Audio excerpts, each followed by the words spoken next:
പോണത് എന്ന് പറഞ്ഞാൽ ഈ ഓരോരുത്തരുടെ ഉപദേശങ്ങൾ അവർ നല്ലത് ചെയ്യണമെന്ന് പറഞ്ഞ് ഇവർ ഉപദേശിക്കും. എന്നാൽ അവർ ഈ ഉപദേശിക്കുന്നവർ എങ്ങനെ ജീവിക്കണമെന്ന് നോക്കിയാൽ അത് അതിനെക്കാട്ടിലും അപ്പുറത്തായിരിക്കും. അതാണ് അതിനെക്കാട്ടിലും കഷ്ടം. ഇന്നെല്ലാം അങ്ങനെയാണ്. നാട്ടുകാരെ ബോധ്യപ്പെടുത്താനാണ് ജീവിക്കുന്നത്. നാട്ടുകാരെ ബോധ്യപ്പെടുത്താൻ നമ്മൾ ജീവിച്ചിട്ട് കാര്യമൊന്നുമില്ല. പക്ഷേ ജീവിതം നമുക്കുള്ളതാണ്. നമ്മൾ എന്തിനാണ് ജനിച്ചിരിക്കുന്നത്? നമ്മൾ ഈ ഭൂമിക്ക് പാറമില്ലാതെ ജീവിക്കണം എന്ന് വെച്ചാൽ ഭൂമിക്ക് പാറാവരുത്. നമ്മൾ ജനിച്ച് വന്നത് എന്തിനാണ് എന്ന് വെച്ചാൽ നമ്മൾ മറ്റുള്ളവർക്ക് നന്മ ചെയ്യാൻ വേണ്ടി മാത്രമാണ് നമ്മളെ ജീവിതം ഏറ്റവും കൂടുതൽ ജീവിതത്തിൽ മുൻതൂക്കം കൊടുക്കേണ്ടത്. നമ്മളിവിടെ നിന്ന് ഒന്നും കൊണ്ടുപോകാൻ പോകണില്ല. എൻ്റെ ഉദാഹരണം എന്ന് പറയുന്നത് എല്ലാവർക്കും അറിയാനുള്ളതാണ്. എന്നാൽ കൊണ്ടുപോകുന്ന സ്വത്തുണ്ട്. എന്താരും പറയുന്നത് നമ്മളിവിടെ നിന്ന് ഒന്നും കൊണ്ടുപോകാൻ പോകണില്ല, ഇവിടെ നിന്ന് ഒന്നും കൊണ്ടുപോകണില്ല എന്നുള്ള ഒരൊറ്റ ഇതേ ഉള്ളൂ. അങ്ങനെയില്ല. നമ്മൾ കൊണ്ടുപോകേണ്ട സ്വത്തുണ്ട്. അത് തീർച്ചയായിട്ടും നമ്മൾ കൊണ്ടുപോകും. എന്താണെന്ന് അറിയാമോ? നമ്മൾ ചെയ്ത നന്മ. ആർക്കൊക്കെ എന്തൊക്കെ നന്മ ചെയ്തിട്ടുണ്ടോ അതെല്ലാം നമ്മൾ കൊണ്ടുപോകുന്ന സ്വത്താണ്.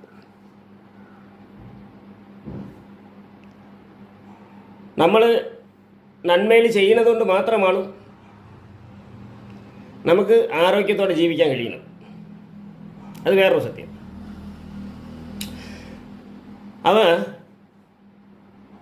നമ്മൾ മറ്റുള്ളവരെ പറ്റിച്ച് വലിപ്പിച്ച് എന്ന് പറഞ്ഞാൽ ഇതിൽ പറയണത് എനിക്ക് മറ്റുള്ളവരെ ഈ പറ്റിക്കാതെയും വഞ്ചിക്കാതെയും ജീവിക്കണം. ഇതാണ് യഥാർത്ഥ ഉള്ള ജീവിതം. ഇതിൻ്റെ പ്രത്യേകത ഞാനിപ്പം പറയണമെന്ന് വെച്ചാൽ അത്യാവശ്യം നമ്മളെ ഭാര്യ ഭർത്താക്കന്മാരെന്ന് പറഞ്ഞാൽ ഭാര്യ ഭർത്താക്കന്മാരുടെ അടുത്ത് ഒരുപാട് സത്യസന്ധത ഉണ്ടാവും. ഒരിക്കലും നിങ്ങൾ സത്യസന്ധതയില്ലാതെ ജീവിക്കണം. നിങ്ങളെ മനസ്സിൽ തന്നെ നിങ്ങൾ ചോദിക്കണം, നിങ്ങൾ ചെയ്യുന്നത് ശരിയാണെന്ന് നിങ്ങൾ ആലോചിച്ച് നോക്കണം. നമ്മൾ വെളിയിൽ സത്യസന്ധത കാണിച്ചില്ലെങ്കിൽ ഇപ്പോൾ കുടുംബത്തിൽ നമുക്ക് കാര്യം നമ്മളെ കുടുംബത്തിന് വേണ്ടിയാണ് നമ്മൾ ജീവിക്കുന്നത്. ഒരു ജീവിതം എന്ന് പറഞ്ഞാൽ നമ്മൾ അങ്ങ് അറ്റം വരെ എന്ന് പറഞ്ഞാൽ നമ്മൾ നടന്ന് അത്യാവശ്യം ആരോഗ്യമുള്ള കാലം വരെ അങ്ങോട്ടും ഇങ്ങോട്ടും വിചാരിക്കും. അവരില്ലെങ്കിൽ നമ്മൾ ജീവിക്കാൻ, നമ്മളില്ലെങ്കിൽ അവർ ജീവിക്കണമെന്നുള്ള ഒരു ചിന്ത ഉണ്ടാകും ആണും പെണ്ണിനും. പക്ഷേ നമ്മൾ എന്തിനാണ് വിവാഹം കഴിക്കണമെന്ന് അറിയാമോ? വിവാഹം കഴിഞ്ഞ് വരുന്നത് ഒരു സ്ത്രീ ആയാലും ഒരു പുരുഷനായാലും മാതാപിത പങ്കാളി. മാതാപിതാക്കൾ എങ്ങനെ നമ്മളെ നോക്കുമോ നമ്മൾ മാതാപിതാക്കൾക്ക് എങ്ങനെ കടമ ചെയ്യണോ അതേ കണക്കാണ് നമ്മളെ പങ്കാളിക്കും കൂടെ. നമ്മളെ പങ്കാളി എന്ന് പറയുന്നത് വേറൊരു കുടുംബത്തിൽ നിന്ന് നമുക്ക് വേണ്ടി വരുന്നതാണ്. അത് നമ്മുടെ കുടുംബത്തിലുള്ളതല്ല. അത് ആണായിക്കോട്ടെ പെണ്ണായിക്കോട്ടെ, അത് രണ്ടുപേരും ഇത് ഒരുപോലെയാണ്. നമ്മൾ പങ്കാളി എന്ന് പറയുന്നത് ശരിക്കും ഏറ്റവും കൂടുതൽ നമ്മൾ സത്യസന്ധത കാണിക്കേണ്ടത് നമ്മളെ പങ്കാളിയുടെ അടുത്ത് മാത്രം. മറ്റുള്ളവർക്ക് നമ്മൾ സത്യസന്ധത കാണിച്ചിട്ട് കാര്യമില്ല. കാരണം എന്ന് വെച്ചാൽ നമ്മൾ അവസാന കാലം വരെ നമ്മളെ കൂട്ടത്തുണ്ടാകുമ്പോൾ നമ്മളെ പങ്കാളിയായിരിക്കും. നമ്മൾ വിവാഹം കഴിച്ചിട്ട് പറഞ്ഞാൽ ഭാര്യയോ അല്ലെങ്കിൽ വിവാഹം കഴിക്കുന്ന ഭർത്താവോ, വേറെ ആരെന്ത് ചെയ്താലും അതിന് കണക്കുണ്ടാവും. പക്ഷെ ഭാര്യ ഭർത്താക്കന്മാർ തമ്മിൽ കണക്ക് പറയാൻ പാടില്ല, കണക്കുണ്ടാവരുത്. ഭാര്യ ഭർത്താക്ക എന്ന് പറഞ്ഞാൽ ഒരു ജീവൻ രണ്ട് ശരീരം ഒരു മനസ്സാണ്.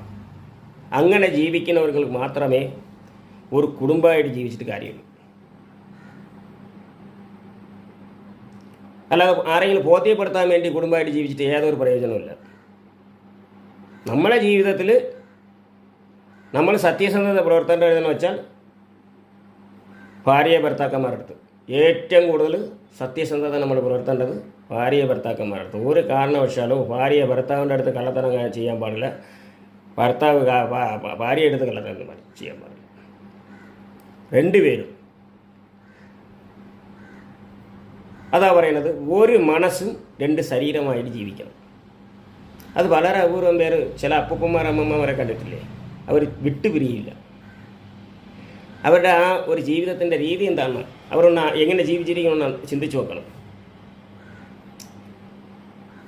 ഇത് എന്തിനാണ് ഇങ്ങനെ ജീവിക്കണമെന്ന് പറഞ്ഞാൽ, നമ്മൾ മറ്റുള്ളവർക്ക് വേണ്ടി എന്ന് പറഞ്ഞാൽ, ഇപ്പോൾ ഭാര്യ ജീവിക്കുന്നത് ഭർത്താവിന് വേണ്ടിയാണ്, ഭർത്താവ് കുടുംബം. ഭർത്താവ് ജീവിക്കുന്നത് ഭാര്യ മക്കൾ കുടുംബം. അവർക്ക് വേണ്ടി സ്വന്തം കാര്യം നോക്കുന്നതിലല്ല അവർക്ക് സന്തോഷമുള്ളത്. പണ്ടുള്ളവർ അങ്ങനെയാണ്, പണ്ടുള്ളവരൊക്കെ അങ്ങനെയാണ്, സത്യസന്ധമായിട്ടാണ് ജീവിച്ചിട്ടുള്ളത്. സ്വന്തമായിട്ട് നമ്മൾ സ്വന്തം കാര്യം നോക്കി ജീവിക്കുന്നവർക്ക് കുടുംബം ആവശ്യമില്ല. പ്രത്യേകിച്ച് ഞാൻ പറയുകയാണ്, സ്വന്തം കാര്യം എന്ന് പറഞ്ഞാൽ എനിക്ക് നന്മ, എനിക്ക് മാത്രം നമ്മൾ ജീവിക്കണം, എനിക്കത് വേണം, ഇത് വേണം, അങ്ങനെ ജീവിക്കണം, ഇങ്ങനെ ജീവിക്കണം, മറ്റുള്ളവർ അങ്ങനെ വയ്ക്കണം, നമുക്ക് അതനുസരിച്ച് ഇങ്ങനെ വേണം എന്നുള്ള ഒരു ചിന്താഗതി ഉള്ള ഒരു കുടുംബം വിവാഹം കഴിക്കുന്നത്. സത്യം പറയാം.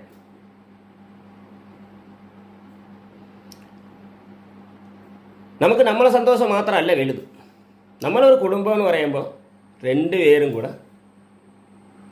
ഭാര്യ ഭർത്താവിന് വേണ്ടി ജീവിക്കണം, ഭർത്താവ് ഭാര്യയ്ക്ക് വേണ്ടി.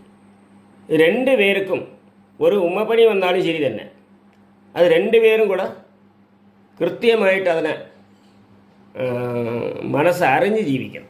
അതാണ് ജീവിതത്തിൻ്റെ ഒരു പ്രത്യേകത. കുടുംബജീവിതത്തിലെ കള്ളത്തനം കാണിക്കുന്നത്, പറ്റിക്കുന്നത്. ഇത് ഒരുപാട് ഭാര്യമാർ വഞ്ചിക്കുന്നവരുണ്ട്, ഭർത്താക്കന്മാർ ഭാര്യമാരെ വഞ്ചിക്കുന്നവരുണ്ട്, ഇഷ്ടം പോലെ. അത് ഒരു കോടതിയിൽ പോയാൽ അങ്ങനെയാണ്. അവർക്കൊരു നിയമം പറഞ്ഞിട്ടുണ്ടെങ്കിൽ ആ നിയമത്തിനനുസരിച്ചാണ് അവർ ചെയ്യുന്നത്. സത്യസന്ധത എന്ന് പറയുന്ന സാധനം ഇല്ല.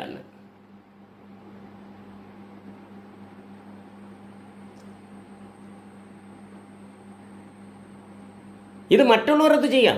നമ്മൾ ഒരിടത്ത് ജോലിക്ക് പോകുന്ന ആ ജോലിയുടെ കാര്യം അത് കഴിഞ്ഞിട്ട് ബാക്കിയുള്ളവർക്ക് അത് ജോലി ചെയ്ത് കഴിഞ്ഞാൽ നമ്മൾ വന്ന് ഇവിടെയും കുടുംബത്തിലാണ് ജീവിക്കുന്നത്. നമ്മളെ കുടുംബം എന്ന് പറയുന്നത് എന്നും സത്യസന്ധതയിലിருந்து മാറുന്നത്. അവരുടെ ശീലം എന്തോ ആയിക്കോട്ടെ, പക്ഷേ സ്വന്തം കാര്യം നോക്കുന്നവരാവാൻ പാടില്ല, സത്യസന്ധത ഇല്ലാതെ ജീവിക്കാനും പാടില്ല. ഇതാണ് നമ്മൾ പഠിക്കേണ്ട ആദ്യത്തെ കാര്യം. കുടുംബങ്ങളെല്ലാം തെറ്റുന്നത് പല കാര്യങ്ങളാണ്. 100 കൂട്ടം കാര്യങ്ങളുണ്ടാവും. കാര്യം അവർക്കൊരു ന്യായം ഉണ്ടാവും ഈ പറയുന്നവർക്ക്. എന്നാൽ സത്യസന്ധത ഉണ്ടോ എന്ന് നോക്കുക. എല്ലാവർക്കും അവരവർക്ക് ന്യായം ഉണ്ടാവും. ഓരോരുത്തരും ഭർത്താവ് ഭാര്യയെ കുറ്റം പറയും, ഭാര്യ ഭർത്താവിനെ കുറ്റം പറയും. രണ്ടുപേർക്ക് രണ്ട് ന്യായം പറയാനുണ്ടാവും. അത് കുടുംബമെന്ന് പറയുമ്പോൾ തട്ടിയും മുട്ടിയും ഇരിക്കുന്നുണ്ടാവും. അത് അങ്ങനെ ഉണ്ടാവും, ഒരുപാട് കാശ് കിട്ടുന്നുണ്ടാവും. പക്ഷെ എന്നാലും നമ്മളെ ജീവിതത്തിൽ സത്യസന്ധത മാത്രം വിട്ടു കൊടുക്കണം. ഒരിക്കലും സത്യസന്ധത ഇല്ലെങ്കിൽ ആ കുടുംബമായിട്ട് ജീവിച്ചിട്ട് ഏതൊരു പ്രയോജനമില്ല. ഭൂമിക്ക് പാറമാണ്. പിന്നെ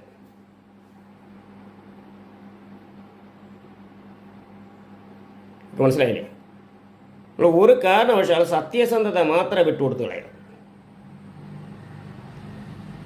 നമ്മളെ കുടുംബങ്ങളാണ് തെറ്റുന്നതിൻ്റെ കാരണം ഇതാണ്. അവർക്ക് സത്യസന്ധത ഉണ്ടാവില്ല. അറ്റ്ലീസ്റ്റ് മറ്റുള്ളവർക്ക് നിങ്ങൾ എങ്ങനെ ജീവിക്കണോ അത് അറിയണ്ട. ഭാര്യ ഭർത്താക്കന്മാരുടെ അടുത്തെങ്കിലും സത്യസന്ധമായിട്ട് ജീവിക്കും. നിങ്ങൾ ഒരിക്കലും തെറ്റിപ്പിരിയില്ല. കാര്യം സത്യസന്ധത ഉണ്ടെങ്കിലേ ഒരു കാരണവശാൽ അവർക്ക് വഞ്ചിക്കാൻ തോന്നില്ല. ഭാര്യ ഭർത്താവ് വഞ്ചിക്കില്ല, ഭർത്താവ് ഭാര്യയെ വഞ്ചിക്കില്ല. നല്ല രീതിയിൽ അവർ ഐക്യമായി ജീവിക്കാൻ കഴിയും. അല്ലാത്തവർ കല്യാണം കഴിക്കരുത്. ദയവ് ചെയ്ത് കല്യാണം കഴിച്ച് ചുമ്മാ മറ്റുള്ളവരെ ബുദ്ധിമുട്ടിക്കരുത്. അത് ആണായാലും ശരി പെണ്ണായാലും ശരി. രണ്ടുപേരിലുണ്ട്. ആണ് ഒരു വിവാഹക്കാർ മാത്രമല്ല കുറ്റക്കാർ, രണ്ടുപേരുണ്ട്. ഈ രണ്ടുപേരും നമ്മൾ സത്യസന്ധത മാത്രം പുലർത്തുക. നമ്മൾ എന്തിനാണ് വിവാഹം കഴിക്കുന്നത്? നമ്മൾ അവസാന കാലത്ത് നമ്മളെ കൂട്ടത്തുണ്ടാവണം. അവസാന കാലത്ത് നമ്മളെ കുടുംബത്തിന് നമ്മളെ ഭാര്യ ഭർത്താവ് കൂടെ ഉണ്ടാവണം, നമ്മുടെ മക്കളും ഉണ്ടാവണം. അപ്പോൾ മക്കളെ നമ്മൾ എങ്ങനെ വളർത്തണം? സത്യസന്ധമായ രീതിയിൽ വളർത്തണം. അതുങ്ങൾക്ക് ഒരു കാരണവശാലും ഒരു തെറ്റായ വഴി പറഞ്ഞു കൊടുക്കരുത്. എത്ര കഷ്ടപ്പാടാണെങ്കിലും സത്യത്തിൻ്റെ വഴിയെ പറഞ്ഞു കൊടുത്ത് സത്യത്തിൻ്റെ വഴിയിൽ ജീവിച്ചു കഴിഞ്ഞാൽ ഒരു കാരണവശാലും നിങ്ങൾ ദുഃഖിക്കുകയില്ല. പിന്നെ ഇത്തിരി സാമ്പത്തികത്തിൽ ദുഃഖം വരുമായിരിക്കും, അത് വേറെ, അതൊന്നും നിങ്ങൾ കാര്യമാക്കണ്ട. നിങ്ങൾ ജീവിതത്തിൽ സന്തോഷമായിട്ട് ജീവിക്കണം, നിങ്ങൾ സത്യസന്ധത ഉണ്ടായാൽ മതി. കാരണം നമുക്ക് സ്വത്തും കൊണ്ട് ആരും ഇവിടെ ഇപ്പോഴാണ് ഈ പറഞ്ഞ കണക്കിന് അത് ഇരിക്കണം ഇത് ഇരിക്കണം കാറ് മറ്റത് മരിച്ചത് ഇഷ്ടം പോലെ ഉള്ളത്. പണ്ടത്തെ കാലത്ത് ഇതൊന്നുമില്ല. 2 പേരും കഷ്ടപ്പെട്ടിട്ടാണ് ജീവിക്കുന്നത്. 2 പേർ ഭാര്യയും ഭർത്താക്കന്മാരും ഒരേപോലെ കഷ്ടപ്പാടാണ്. എൻ്റെ അമ്മയും അച്ഛനൊക്കെ ഞാൻ കണ്ടിട്ടുണ്ടെങ്കിൽ എൻ്റെ അച്ഛനെക്കാട്ടിലും കൂടുതൽ കഷ്ടപ്പെടുന്നത് എൻ്റെ അമ്മയായിരിക്കും. കാര്യം രാവിലെ എളിച്ചു കഴിഞ്ഞാൽ അവർ കൃഷിപ്പണിക്ക് പോകുന്നു.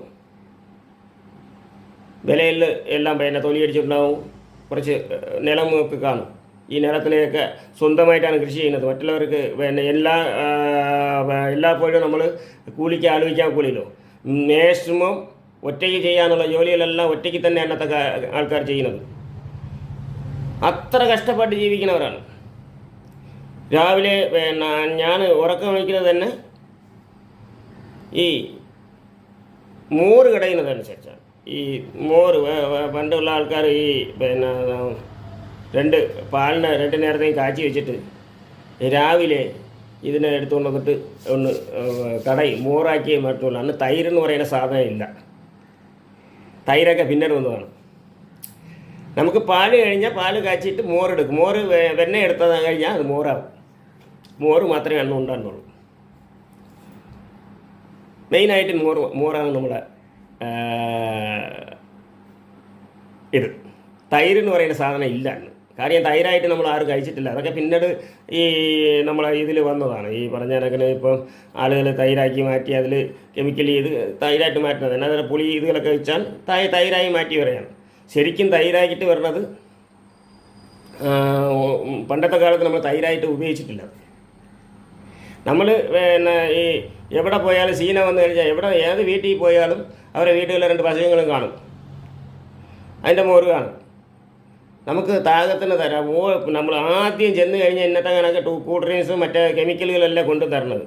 ഇന്നത്തെ മറ്റേ ജ്യൂസും അത് ഇതെന്ന് പറഞ്ഞാൽ അന്നത്തെ കാലത്ത് അതല്ല. അത്യാവശ്യം ഒരു കുടുംബം എന്ന് പറയുന്നത് ഈ ഒരു അത്യാവശ്യമുള്ള ഒരു കൃഷിക്കാരുടെ കുടുംബം. കൃഷിക്കാരുടെ കുടുംബത്തിൽ എപ്പോഴും ഒരു 5-6 മാടൊക്കെ കാണും. അവരുടെ വീട്ടിൽ ചെന്ന് കഴിഞ്ഞാൽ അത്യാവശ്യം നമ്മൾ ചെന്ന് കഴിഞ്ഞാൽ ഉടനെ തരുന്നത്